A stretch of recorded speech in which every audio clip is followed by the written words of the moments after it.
नमस्कार, मैं प्रोफेसर रामबख्श, भारतीय भाषा केंद्र, जवाहरलाल नेहरू विश्वविद्यालय, नई दिल्ली।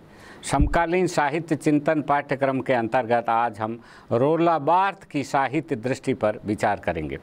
इस इकाई के अध्ययन के उपरांत आप रोला बार्थ के आरंभिक आलोचना क्रम से परिचित हो सकेंगे। संरचनावाद और उत्तर संरचनावाद से रोला बार्थ का संबंध जान सकेंगे। रोला बार्थ की आलोचना पद्धति, उसके स्वरूप, वैशिष्ट और सीमाओं की जानकारी प्राप्त कर सकेंगे। पूर्व प्रचलित अवधारणाओं के प्रति रोला बार्थ की धारणाएं जान सकेंगे और रोला बार्थ की प्रमुख साहित्यिक अवधारणाओं से पर अवगत हो सकेंगे। रोला बार्थ फ्रेंच भाषा और साहित्य के जाने माने आलोचक, सिद्धांतकार और विचारक थे और उनका संबंध संरचनावाद और उत्तर संरचनावाद से माना जाता है। पहले वे संरचनावादी आलोचना पद्धति में उन्होंने कार्य किया और बाद में वो उत्तर संरचनावाद के समर्थक हुए। उन्होंने अपने प्रारंभिक दौर में सांकेतिकता और मिथक पर उन्होंने बहुत ही महत्वपूर्ण काम किया। The death of the author, जो 1967 में उनका एक लेख था, उस लेख से उनको बहुत प्रसिद्धि मिली। Writing, zero degree, mythologies, elements of semiology आदि रोला बार्थ की प्रमुख रचनाएं हैं और उनकी मृत्यु सन 1980 में सड़क दुर्घटना में हुई। रोला बार्थ की साहित्य दृष्टि का जो विकास है, इसे अगर हम समझने की कोशिश करें तो ये उनका विकास संरचनावाद से उत्तर संरचनावाद की तरफ विकसित हुई।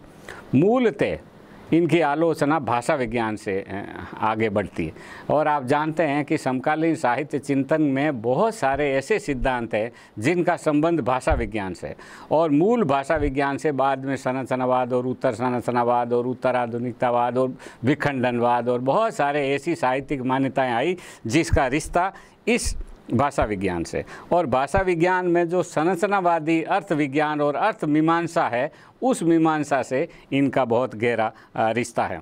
इनकी दो महत्वपूर्ण आधार भूमियाँ हैं जिनकी वो चर्चा करते हैं, जिसका एक का संबंध भाषा संरचना से है और दूसरा इन संरचना का एक मानव मनोविज्ञान, जिसको कहते हैं मानव विज्ञान से इसका बहुत संबंध है। तो रोला बार्थ ने इन दोनों के साथ में जो अपना रिश्ता था, उस रिश्ते की व्याख्या और विश्लेषण किया। आधुनिक जो भाषा विज्ञान है, जिसे संरचनावादी भाषा विज्ञान कहते हैं, उसका गहरा संबंध सस्सूर से है और लेवी स्त्रास। सस्सूर और लेवी स्त्रास का जो चिंतन है वो आधुनिक संरचनावादी भाषा विज्ञान का जनक है और इससे रोला बार्थ का बहुत ही गहरा संबंध है और इसके माध्यम से उन्होंने आगे चल करके अपने सारे सिद्धांतों का विकास किया। दूसरी बात यह है कि रोला बार्थ मुख्यतः अर्थविज्ञान के क्षेत्र में काम करते रहे, परंतु धीरे धीरे वे अपने अर्थवैज्ञानिक विवेचनों को अर्थ मीमांसा के उत्तर संरचनावादी रूपों के दहलीज तक ले गए। अर्थविज्ञान का आधार भाषा संरचनाएं होती है, जबकि अर्थ मीमांसा इन भाषा संरचना को सामाजिक संरचनाओं के साथ सापेक्ष एवं संदर्भगत रिश्तों में ग्रहण करती हुई आगे बढ़ती है। ये रोला बार्थ के कार्य क्षेत्र की मुख्य विशेषता है। अगर इनके विकास क्रम को देखा जाए तो पहले वे आधुनिक भाषा विज्ञान के अर्थ विज्ञान वाली भूमि से जुड़े, जैसे उनकी पुस्तक है द एलिमेंट्स ऑफ सीमियोलॉजी, इसमें उन्होंने ये कार्य किया। फिर वे अपने अर्थ विज्ञान को मिथकों के विवेचन के माध्यम से कालक्रमिक गहराइयों में ले गए और इस आधार पर पश्चिमी सभ्यता के पतनशील हो जाने के ऐतिहासिक कारणों व रूपों की पड़ताल की। तदुपरांत वे अपनी सर्वाधिक चर्चित धारणा the death of the author के साथ अपने अर्थवैज्ञानिक भूमि को नव्य अर्थ मीमांसा से जोड़ते नजर आए। उनके इस आलेख को संरचनावाद और उत्तर संरचनावाद के बीच पुल का कार्य करने वाला भी माना जा सकता है। इसलिए इस अर्थ में रोला बार्थ की जो साहित्यिक दृष्टि है, उसका अगर स्वरूप देखें तो वो अंतर अनुशासनात्मक है। सिर्फ अर्थ विज्ञान केंद्रित ही नहीं है, बल्कि वो येल स्कूल्स के से भी वो जुड़े हुए हैं। और आप जानते हैं कि येल स्कूल का संबंध नई समीक्षा से भाषा के पाठवादी आलोचना से जुड़ जाता है कि येल स्कूल वाले मानते हैं कि जो कृति का अर्थ है वो पाठ केंद्रित है और कृति अपने भीतर ही उन व्याख्याओं को समाहित किए रहती है, बाहर से आप उसकी व्याख्या विश्लेषण नहीं कर सकते। रोलां बार्थ ने भी मुख्यतः इस धारणा को अपनाया कि कृति को कृति के भीतर से ही उसके अर्थ की ज़रूरत होती है, लेखक उसमें कोई बहुत महत्वपूर्ण भूमिका अदा नहीं करता। यहाँ पर रोलां बार्थ का संबंध नई समीक्षा से माना जाता। नई समीक्षा में जो हेत्वाभासों की चर्चा की थी, फैलेसीज की चर्चा की, जिसमें एक है अभिप्राय परक हेत्वाभास। नए आलोचकों ने कहा कि कोई जो रचना है वो कवि का अभिप्राय है, ये आप कैसे कह सकते हो? मान लीजिए मेरा अभिप्राय आपको गाली देने का या मेरा अभिप्राय आपसे प्रेम करने का, और हम तो प्रेम करने की कोशिश कर रहे हैं लेकिन आप बुरा मान गए, तो मेरे अभिप्राय का कोई मतलब नहीं। अभिप्राय का आप पहले तो ये कि आप लेखक के अभिप्राय का, उनके जीवनी परक विवरणों का पता ही नहीं लगा सकते। जिस समय मैंने ये कविता लिखी उस समय मेरे मन में क्या विचार था मुझे नहीं पता, स्वयं मुझको ही नहीं पता, तो पाठक को क्या पता। और कई बार ऐसा भी होता है कि हमको लेखक के बारे में जानकारी नहीं होती, हमारे सामने रचना होती। तो ये जो लेखक जो होता है ये एक काम चलाऊ सी चीज़ है और लेखक के अभिप्राय से कृति का कोई रिश्ता नहीं होता। ये नई समीक्षा के आलोचकों ने 1920-30 से लगा करके 50-60 तक अमेरिका और इंग्लैंड के जो नए समीक्षक थे, इन लोगों ने ये सिद्ध कर दिया कि किसी कविता को कवि के अभिप्राय से अलग करके देखो, वो एक कृति है और उस कृति का एक पाठ है और उसकी एक भाषा है, उसी भाषा के भीतर से उस कृति का अर्थ हो सकता है। उसके बाहर लेखक की दिशा में जाओगे तो कृति पीछे छूट जाएगी। आपको यहीं पर केंद्रित करना। आपने कहा ये बनी कैसे, हमको नहीं पता कैसे बनी, और इसका कोई प्रामाणिक विवरण नहीं है कि हम क्या बनाना चाहते थे और क्या बन गए। कई बार ऐसा होता है उपन्यासों में और महाकाव्यों में, हम देखते हैं कि रचनाकार किसी को नायक बनाना चाहता और वो खलनायक बन जाता, या नायक को बहुत शक्तिशाली बनाना चाहता, लेकिन वो पता चला कि खलनायक बहुत शक्तिशाली है और नायक तो बहुत ही कमज़ोर है। तो ये आपके चाहने से, लेखक के चाहने से रचना स्वतंत्र होती है, ये जो धारणा है ये पश्चिम में फैली। ये येल स्कूल के जो भाषा वैज्ञानिक थे उन्होंने स्वीकार किया और इसका प्रभाव हमको रोलां बार्थ की आलोचना में देखने को मिलता है। इसलिए साफ तौर पर उन्होंने कहा कि हमें इस आधुनिक भाषा विज्ञान की दृष्टि से रचना को देखने चाहिए। उन्होंने जिन ज्ञानाशासनों का अपनी आलोचना में प्रयोग किया रोलां बार्थ ने, उसमें प्रमुख जैसे आधुनिक भाषा विज्ञान है, फिर अर्थ विज्ञान है, फिर अर्थ मीमांसा है, प्रज्ञावाद है, संरचनावादी मानव विज्ञान है और मार्क्सवाद है। मार्क्सवाद के संपर्क में थे। कई बार ऐसा होता है कि कोई एक ऐसा दर्शन जिससे हमारा तालमेल नहीं बैठता, हम उसे सहमत नहीं है, लेकिन उसका हम अध्ययन इसलिए करते हैं ताकि हम अपनी मान्यताओं को सही साबित कर सकें। और इस तरह उन्होंने मार्क्सवाद का अध्ययन किया और मार्क्सवाद की कमियों की तरफ भी इशारा किया। अब मूल प्रश्न ये है कि इनकी आलोचना पद्धति क्या है और कैसी। यह है कि रोलां बार्थ को उत्तर संरचनावादी आलोचना पद्धति का विकास करने की ज़रूरत क्यों पड़ी, क्यों उन्होंने संरचनावाद को पर्याप्त नहीं माना, संरचनावादी में क्या अपर्याप्त था जिसके कारण उनको अपने समय की साहित्य की या रचना की व्याख्या करने के लिए एक नई दृष्टि की ज़रूरत पड़ी। ये बहुत ही महत्वपूर्ण है। इन प्रश्नों का कि क्यों उनको उत्तर संरचनावादी आलोचना की जरूरत पड़ी, इसके लिए उन्होंने ये किया कि जो उनके समय तक प्रचलित मान्यताएं थी, उन प्रचलित मान्यताओं का रोलां बार्थ ने खंडन किया। कौन कौन सी थी? तो जैसे एक स्वच्छंदतावादी आलोचना पद्धति थी, या एक यथार्थवादी आलोचना पद्धति या जिसे मार्क्सवादी आलोचना पद्धति कहते हैं वो थी, अस्तित्ववादी आलोचना पद्धति थी और संरचनावादी आलोचना पद्धति थी। ये चार आलोचना पद्धतियाँ रोलां बार्थ के समय में महत्वपूर्ण रूप में उपस्थित थी और रोलां बार्थ ने इन सब की कमियों को उजागर किया। जैसे ये जो स्वच्छंदतावादी आलोचना पद्धति है उसके बारे में उनका कहना था कि इसे मनोवैज्ञानिक निर्धारण पहले हो जाता, माने कवि के मन में एक कल्पना आती है और कल्पना की एक भटकी हुई तरंग की तरह से कविता आ जाती, एक कल्पना आती है और कल्पना से एक रचना हो जाती। ये रचना का कोई तरीका नहीं है, इसलिए कल्पना का विलास नहीं है और इसमें एक खास तरह की अनऐतिहासिकता का दबाव रहता है जिसे बार्थ नहीं मानते। और इसी तरह सामाजिक विकास की ऐतिहासिक प्रक्रियाओं के ठोस रूपों के बजाय ये पद्धति आध्यात्मिकता तथा स्वतः स्फूर्ति को महत्व देती है और जिससे बुर्जुआ मानसिकता पुष्ट होती है।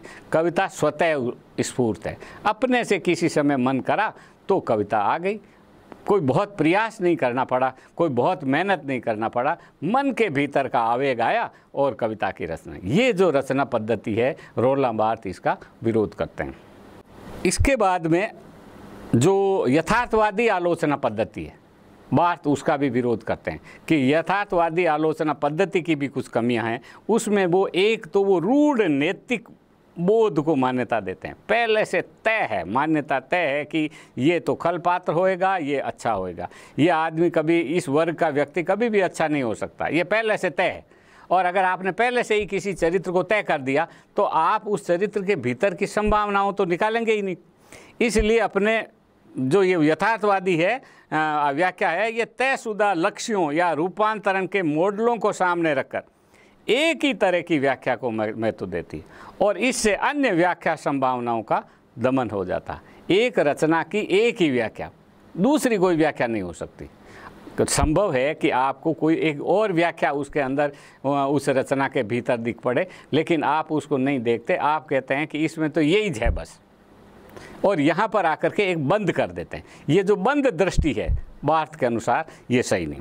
उन्होंने रोलां बार्थ ने बालजाक पर काम किया था और बालजाक पे कहा कि भाई ये तो उसकी एक ही तरह की यथार्थवादी मार्क्सवादी व्याख्या है, ये अपर्याप्त है और बालजाक की अन्य व्याख्या संभावनाओं को हमें ढूंढना चाहिए और ढूंढने पर हमको अन्य की संभावना मिल सकती। और यहाँ पर रोलां बार्थ की आलोचना विखंडनवाद से जुड़ जाती है। इसी तरह अस्तित्ववादी जो आलोचना है वो व्यक्तित्व केंद्रित होती है।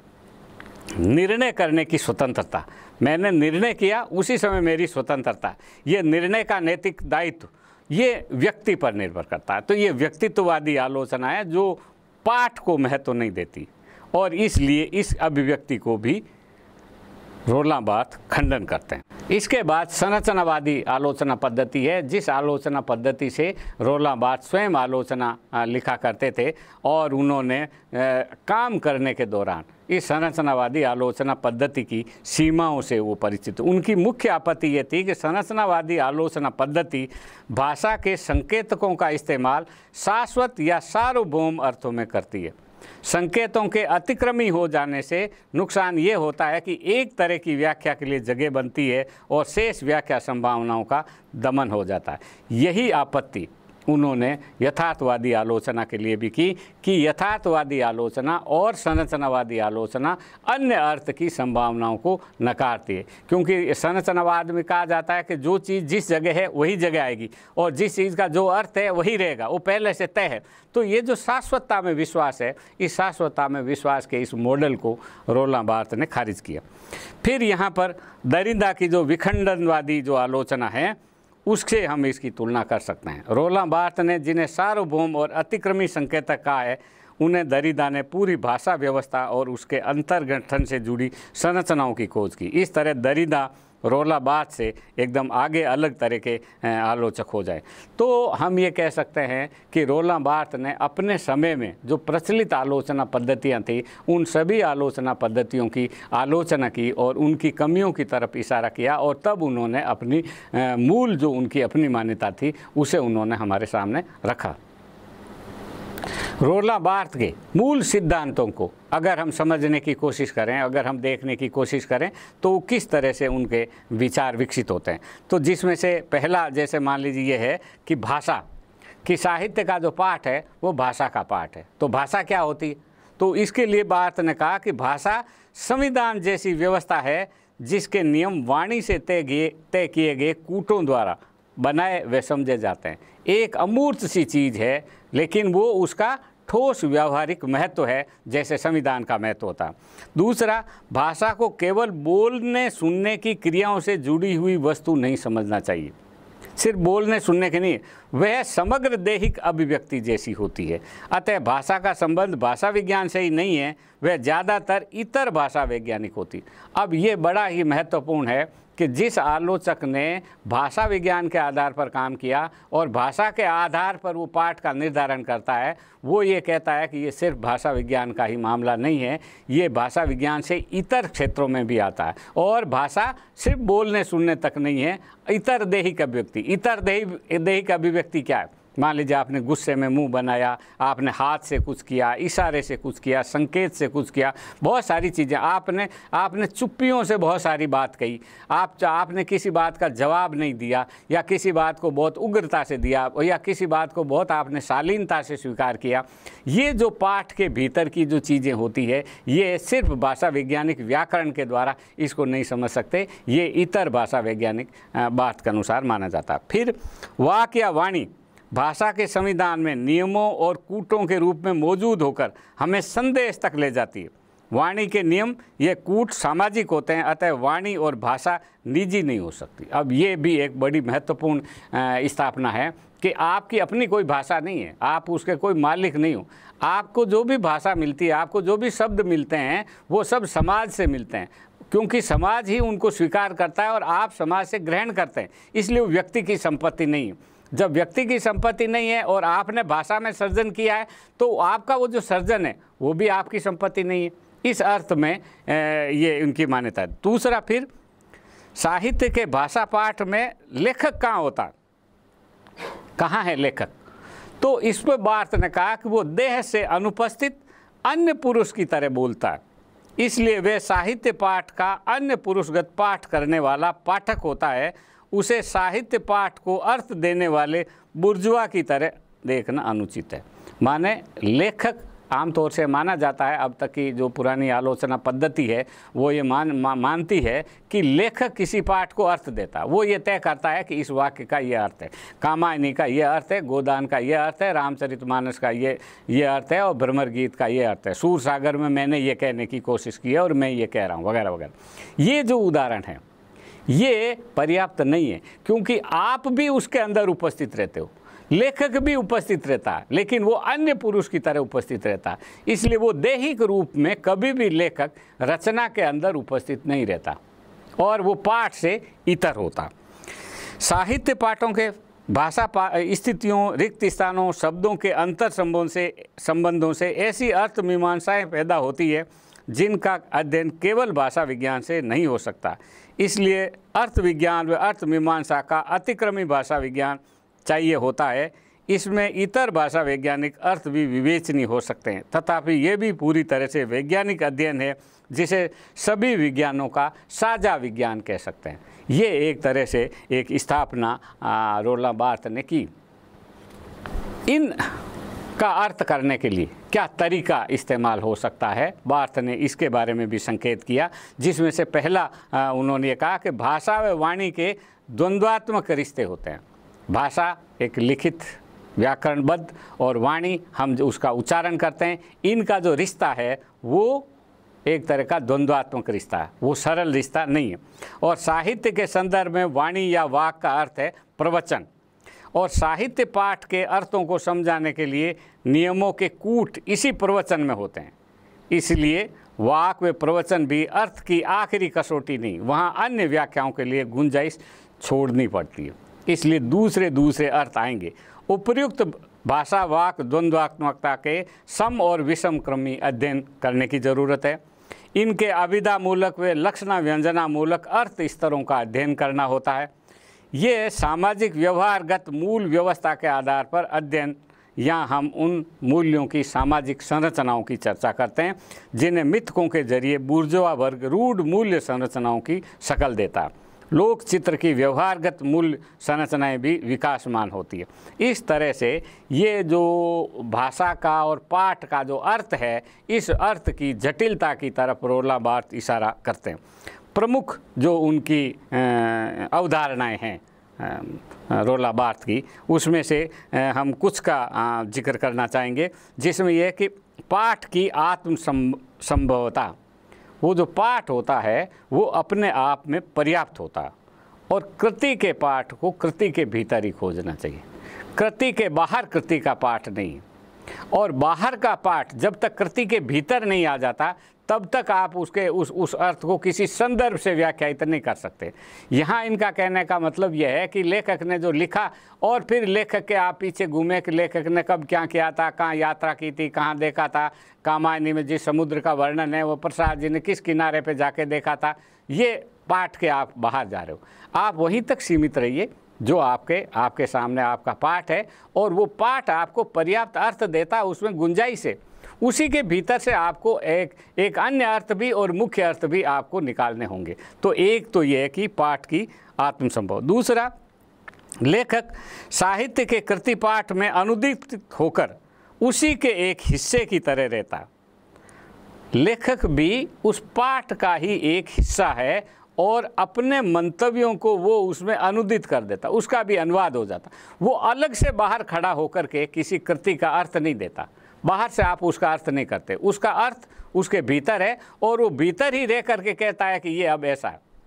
गोदान में होरी अब ऐसा सोच रहा, तो होरी सोच रहा है, ये तो होरी का काम है, लेकिन लिखने वाले ने यानी लेखक ने खुद ये कहा, तो वहाँ वो लेखक उपस्थित है, लेखक इसके बाहर नहीं है, लेखक उसके भीतर है।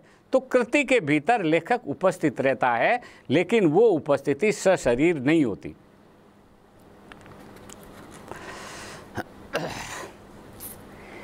इसलिए लेखक रचयिता नहीं होता, वो लेखक होता, वो तो लिखता है, खाली वो लिखने का काम करता है, वो कोई अर्थ प्रदान करने वाला नहीं है, वो नियंता नहीं है, वो मालिक नहीं है, वो ईश्वर नहीं है, इसलिए और वो सत्ता नहीं है। और उसी की ये प्रजा की तरह से पाठ हमारे सामने नहीं आता, पाठ अपने में स्वतंत्र रीति से हमारे सामने आता है, जिसमें जितना लेखक उसके अंदर रह सकता है उतना रहता।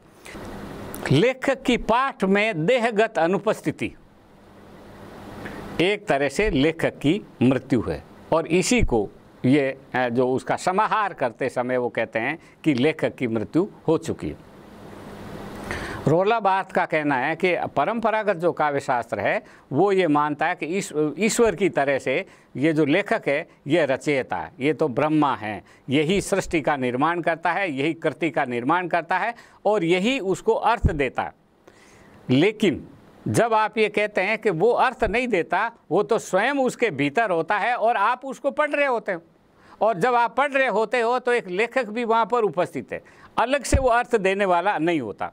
क्योंकि लेखक जो लिख रहा होता है वो एक तो भाषा में लिख रहा होता है, भाषा जो है आपके हिस्से की नहीं है, भाषा सामाजिक है, और आपके लिखने से पहले एक लेखन की एक परंपरा चली आ रही, आप उस परंपरा के भीतर ही कहते हैं, ज़्यादा से ज़्यादा आप परंपरा का पुनर्संयोजन करते हो और उन पुराने पाठकों को आप नए ढंग से स्वयं पढ़ते हो। खुद आपने उस पुराने पाठ को पढ़ा। अगर हम तुलसीदास के रामचरितमानस को अगर हम रोला बार्थ की तरह से देखें तो कहा नाना पुराण निगमागमों में जो राम कथा कही गई है, उस राम कथा को तुलसीदास ने पढ़ा और एक पाठक के रूप में उसके भीतर से एक अर्थ निकाला और उस अर्थ को संयोजित करके उन्होंने रामचरितमानस कह दिया। तो रामचरितमानस तुलसीदास की कोई मौलिकता नहीं है, वरन एक वो भी पाठ है, एक पाठक है। और जो ही आप कहते हैं कि लेखक अनुपस्थित है, लेखक की मृत्यु हो गई है, तो पाठक को आज़ादी मिलती है। तब रचना का पाठ पाठक करता है, रचना का अर्थ पाठक करता है और पाठक उसको पढ़ने के क्रम में उसका जो अर्थ करना होता है करता है। इसका कई तरह के उदाहरण दिए जा सकते हैं। आपने खास तरह का, लेखक एक खास तरह का अर्थ देना चाहते हैं, जिसमें से सबसे बहुत ही प्रसिद्ध उदाहरण है, हम रामायण की कथा को ही लें तो इसमें तुलसीदास ने और पुराने सभी कवियों ने लिखा है कि विभीषण ने जो है वो राम भक्त थे और बहुत उन्होंने अच्छा किया और उन्होंने राम का सहयोग किया और इसके कारण रावण की मृत्यु हो गई। तो लोक ने जब इसका अर्थ किया तो रामायण के रचनाकारों या रामचरितमानस ने जो अर्थ दिया था कि भाई विभीषण बहुत अच्छा है और उसने ये बड़ा अच्छा काम किया, इस अर्थ को लोक ने नहीं माना। उन लोक ने एक मुहावरा गढ़ा, घर का भेदी लंका ढाहे। जो घर का भेद देता है वो लंका को पतन का कारण होता है, जो भाई का विरोध करता है वो अच्छा नहीं है। ये एक नया जो पाठ है, इसलिए विभीषण के प्रति कोई भारतीय समाज में आदर भाव नहीं होता। हालांकि वो राम भक्त, अगर तुलसी के अनुसार देखा जाए तो उसका महत्व होना चाहिए था, लेकिन जनता ने उस पाठ का एक अलग अर्थ किया और जो भ्रातृ प्रेम की जो भावना है हमारे देश में, जो लक्ष्मण का जो आदर्श है, आदर्श हमारे यहाँ जो रखा जाता, उस आदर्श की को पढ़ा इन्होंने जनता ने, और ये कहा कि विभीषण जो है वो सही पात्र नहीं है। इससे तो वो दूसरा भाई जो है, जो कहा मरूंगा लेकिन अब भाई के साथ ही मरना भाई मेरे को तो, और मुझे कुछ नहीं करना, तो उसके प्रति एक सम्मान का और आदर का भाव है। तो ये पाठ के प्रति, पाठ आपने लिख दिया तो अब आप मालिक नहीं होगे। जो ही आपने लिखा और हमने आपकी किताब खरीद ली, त्यों ही वो पाठ हमारा हो गया, और अब हम उसको पढ़ते हैं, और जिस क्रम में पढ़ते रहते हैं। पश्चिम के आलोचकों ने शेक्सपियर को किस तरह से शताब्दियों से लोग पढ़ते आ रहे हैं, और पढ़ने के क्रम में अंत में अभी आप जो पढ़ रहे हो, तो अब तक जितने लोगों ने उसको पढ़ा उसका एक असर है और उसका एक अर्थ है। इसी तरह रामचरितमानस भी युगों से पढ़ते चले आ रहे हैं हम, और उसका एक अर्थ होता, हर रचना का पाठ के क्रम में एक अर्थ होता है, और अर्थ बदलता रहता है, और अर्थ वो पाठक देता है। इसलिए लेखक की मृत्यु, लेखक महत्वपूर्ण नहीं है, क्योंकि हम लेखक को नहीं जानते। लेखक को हम सिर्फ कृति के माध्यम से जानते हैं, और इस लेखक के मृत्यु का मतलब होता है पाठ की आज़ादी। पाठ स्वतंत्र हो गया, पाठ के ऊपर लेखक का नियंत्रण नहीं है, लेखक का कॉपीराइट नहीं है, उसका मालिकाना हक नहीं है, वो उसका अधिष्ठाता नहीं है। वो जो अर्थ करेगा वही अर्थ होएगा, ये आवश्यक नहीं है। आप जो पढ़ने वाले हैं, दर्शक हैं, जैसे नाटक में हम बहुत बार देखते हैं कि नाटककार एक नाटक लिखता है और निर्देशक उस नाटक को मंच प्रदान करता है। जब नाटक उस पाठ को पढ़ रहा, नाटककार निर्देशक उस पाठ को पढ़ रहा होता है, तो वो लेखक का पाठ नहीं पढ़ रहा होता, वो उससे अपना अर्थ लेता है और नए ढंग से उसी चीज़ को प्रस्तुत करता है। तो वो जो प्रस्तुति होती है वो उस लेखक की प्रस्तुति नहीं होती, निर्देशक की प्रस्तुति होती है। इसलिए कहते हैं कि जो मंचित नाटक होता है वो निर्देशक का नाटक होता है, उस मूल नाटककार का नाटक नहीं होता। इसी तरह बीच में अभिनेता आते हैं, अभिनेता अपने ढंग से उस चरित्र को ग्रहण करते हैं। हर व्यक्ति और दर्शक होता है वो अपने ढंग से उसको ग्रहण करता है। आप तो बहुत ही कई बार पात्र बहुत ही गंभीर बात कहते हैं, और आपको भी, दर्शकों को भी गंभीर होना चाहिए, लेकिन दर्शकों को हंसी आ जाती। वो क्यों आती? क्योंकि उसका अर्थ बदल जाता है। जो अर्थ वहाँ संप्रेषित कर रहे हैं उससे आप अलग अर्थ ग्रहण करते हैं। इसलिए पाठ को की आज़ादी लेखक की मृत्यु के साथ जुड़ी हुई है, और इसलिए रोलां बार्थ ने बहुत छोटा सा 5-6 पेज का एक लेख है, जिससे इतना बड़ा परिवर्तन हुआ कि बाद में विखंडनवादी आलोचना उसी से विकसित हुई। और इसलिए जो लेखक की मृत्यु जो है यथास्थितिवाद का विरोध करती है, राज सत्ता का विरोध करती है, और अनेक अन्य अर्थों के अर्थ की संभावनाओं को खोलती है कि रचना का एक ही अर्थ नहीं होता, उसके कई अर्थ हो सकते हैं। इसलिए जो पाठक का जो दायित्व है वो वहाँ पर महत्वपूर्ण भूमिका आता है। जब कृति के पाठ में या कृति के पाठ के केंद्र में लेखक नहीं रहता तो पाठक आ जाता, और फिर पाठक, हर पाठक अपने अनुभव संसार से उस कृति के अर्थ को जोड़कर देखता है। मान लीजिए कि मुझे, जैसे जयशंकर जैनेन्द्र कुमार ने लिखा कि प्रेमचंद का गोदान यदि मैं लिखता। अब अगर आप इस आलोचना को देखें तो प्रेमचंद ने एक गोदान लिखा, उसका एक अर्थ किया, जैनेन्द्र कुमार एक पाठक के रूप में जैनेन्द्र कुमार ने पढ़ा, और पढ़ते समय उनको लगा कि मैं तो इसमें ये परिवर्तन करता। अब अगर ये सिर्फ जैनेन्द्र कुमार की बात नहीं, प्रत्येक पाठक जब उस रचना को पढ़ रहा होता है तो वो उस पाठ की पुनर्रचना कर रहा होता है। वो कहता है कि मैं होता तो क्या करता, मैं मेहता की जगह होता तो क्या करता, मैं होरी की जगह होता तो क्या करता, मैं गोबर की जगह होता तो क्या करता, मैं राय साहब की जगह होता तो क्या करता, तो क्या मैं वही करता। ऐसा भी संभव है कि हम लेखक से सहमत हो सकते हैं, कहते हाँ ठीक है इन्होंने अच्छा किया, जो मैं करता वही इन्होंने किया तो ठीक है। तो हमारा ये जो ठीक है कहना है, ये उस कृति को कहना चाहिए कि उसको देते हैं ये ठीक है, सही है, उसके हम सत्यता की गारंटी देते हैं, बिल्कुल ठीक है। हम मना भी कर सकते हैं, हम कहते हैं नहीं ये तो मैं नहीं करता। तो जब मैं नहीं करता इसका मतलब इस कृति जो है ये अलग तरह की रचना में चली जाती है। फिर कृति के कई अलग अलग संदर्भों से अलग अलग अर्थ निकल जाते हैं, और वो अर्थ भी मुझे अपने जीवन संसार में देखने को मिलते हैं। इसलिए पाठक केंद्रित अर्थ पुनर्रचना अराजक नहीं होती है। जैसे कई बार कहते हैं भाई एक ने ये अर्थ कर दिया, दूसरे ने ये अर्थ कर दिया, तो इसका मतलब कृति का तो कोई अर्थ ही नहीं है। रोलां बार्थ का कहना है कि नहीं ऐसा है, ऐसी अराजकता नहीं होती। वाक, पाठक का जो वाक होता है वो सामाजिक नियमों के व्यवहार कूटों से संचालित होते हैं। अतः पाठक पर एक दायित्वपूर्ण सामाजिक की तरह भरोसा किया जा सकता है कि उसकी व्याख्याएं भाषा में सामाजिक व्यवस्था का अक्स होंगी। आप किसी पाठक को गैर जिम्मेदार नहीं कह सकते कि इन्होंने अपनी मन मर्जी का अर्थ कर दिया। जो इन्होंने अर्थ किया है वो इस समाज को देख करके किया, उसने भी दुनिया देखी है, दुनिया को समझा है, तो हम उसको गैर जिम्मेदार क्यों माने? जब वो गैर जिम्मेदार है तो लेखक गैर जिम्मेदार नहीं है, ये कहाँ से लाए? इसलिए जितना भरोसा आप अपने ऊपर करते हैं उतना भरोसा आपको दूसरे पर भी करना चाहिए। और इसीलिए भाषा में सामाजिक व्यवस्थाएं भाषागत कूट नियमों के रूप में रहती है, जैसे दुर्खिम और सस्यूर ने जिनका जिक्र किया, और इसलिए वो दुर्खिम के बजाय सस्यूर के ज़्यादा निकट रोला बार्थ अपने आप को मानते हैं, जहाँ पर वो भाषा के अर्थ को केंद्रीय स्थान पाते हैं। भाषा में संदेश व्यक्त होता है, वो स्थापत्य और चित्र से भी अधिक घनीभूत होता है। स्थापत्य और चित्र आदि में संदेश यथार्थ के 2 या 3 आयामों को घनीभूत करते हैं, जबकि भाषा में समय व चेतना के आयाम भी घनीभूत हो जाते हैं। आप शब्दों में जिस चीज़ का संदेश कहते हैं वो सिर्फ चित्र के संदेश से बहुत बड़ा होता है। भाषा से भी एक चित्र बनती है, एक इमेज बनती है। आप उस चित्र के माध्यम से कोई चीज़ समझ रहे होते हैं। दुष्यंत और शकुंतला में दुष्यंत का एक रूप है कालिदास ने गढ़ा, उस चित्र के माध्यम से समय के साथ में दुष्यंत और शकुंतला के रूप में परिवर्तित हो गया। वो सिर्फ शारीरिक बाह्य आकार का नहीं है, जिस भीतरी सौंदर्य का वर्णन कालिदास ने किया है उससे आप एक आधुनिक युग की एक नई नायिका की एक तस्वीर आप अपने मन में ला सकते हैं। तो ये एक पाठक इस अर्थ में कर सकता। फिर एक और चीज़ बार्थ का कहना है कि पाठ स्थिर नहीं होता। एक बार पाठ लिखा वही रह गया। मान लीजिए आपने मूर्ति बनाई और वही रहेगी, उसमें कुछ हिल डुल नहीं सकते।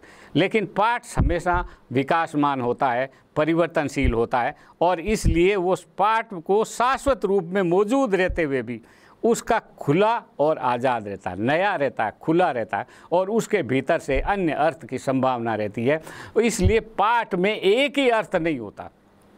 एक अर्थ लेखक ने दिया और उसके बाद में उसको जो नया अर्थ जो देता है वो समय नया अर्थ देता है, और समय नया अर्थ देता है पाठक के माध्यम से देता है। इसलिए पाठकवादी आलोचना बहुत महत्वपूर्ण है। इसलिए कृति का अर्थ समय के साथ लगातार विकसित होता रहता है, उसका एक ही अर्थ नहीं होता है। इसलिए साहित्य के पाठ के पुनर्पाठ की ज़रूरत होती है। वर्षों बाद में फिर से उसे पढ़ना होता है, अन्यथा एक आलोचक ने आलोचना लिख दी, दोबारा उस पर काम करने की क्या आवश्यकता है। लेकिन हम पुरानी क्लासिक कृतियों को फिर पढ़ते हैं और उसमें से फिर अर्थ निकालते हैं, और वो हमारे जीवन में फिर उपयोगी होती है और हमें उतना ही आकर्षित करती है जितना अपने ज़माने में किया होगा।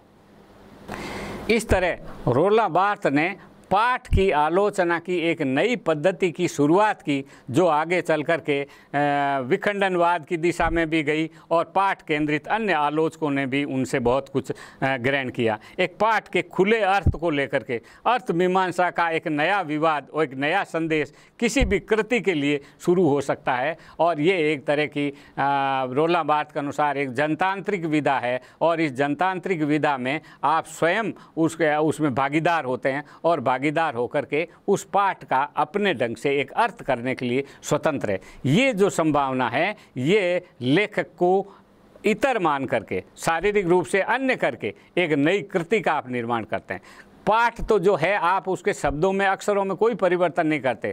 जो जिन शब्दों में महाभारत लिखी गई थी वही शब्द हैं, लेकिन आप उसके अर्थ में दूसरी चीज़ें भर देती। और इसका उदाहरण देते हुए बार्थ ने कहा, कई बार हमको पता नहीं चलता कि इसका लेखक कौन है। शताब्दियों से कोई रचना बनती बिगड़ती हमारे सामने आती है, और अंत में जब आती है तब तक वो 5-7 शताब्दियों का इतिहास उस पाठ के अंदर शामिल हो जाता। तो हमको उस लेखक की कोई आवश्यकता नहीं होती, क्योंकि उस पाठ से नए नए अर्थ सर्जित होते हैं और आगे भी उसमें होते रहेंगे।